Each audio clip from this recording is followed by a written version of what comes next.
de l'année. Et les restrictions de déplacement ont donc plombé le trafic aérien, le trafic routier, mais elles ont dopé l'utilisation du vélo. Elle a bondi de 44% la première semaine du confinement, selon l'association Vélo et Territoire. C'est aujourd'hui la solution pour éviter les transports en commun. Et le gouvernement veut y donner un coup de pouce. 50 € sont offerts pour remettre votre vélo en état de marche. Les réparateurs sont assaillis, comme à Lyon, où se trouve Mathilde Imberti. Là, il y a des petites améliorations en termes de frein. 8h du matin à Villeurbanne et Cécile a déjà les mains dans le cambouis. L'agenda de Cyclotop, son entreprise, est rempli pour plusieurs semaines. C'est incroyable en fait, tout le monde veut faire réparer son vélo, donc les rendez-vous se remplissent quoi.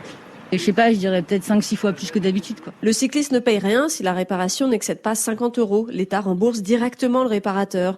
Un coup de pouce apprécié par Jérémy, infirmier qui va travailler à vélo quotidiennement. 50 € pour faire réparer son vélo donné par l'État, il faut en profiter, c'est pas tous les jours. Donc voilà, là si on peut faire profiter les artisans qui ont aussi souffert de ce moment de pandémie, autant qu'ils en profitent.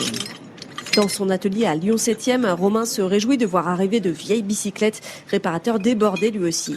On a la chance en France d'avoir un grand bassin d'anciennes bicyclettes, un peu d'étoiles d'araignée sur lesquelles on avait des pneus qui étaient un peu cuits.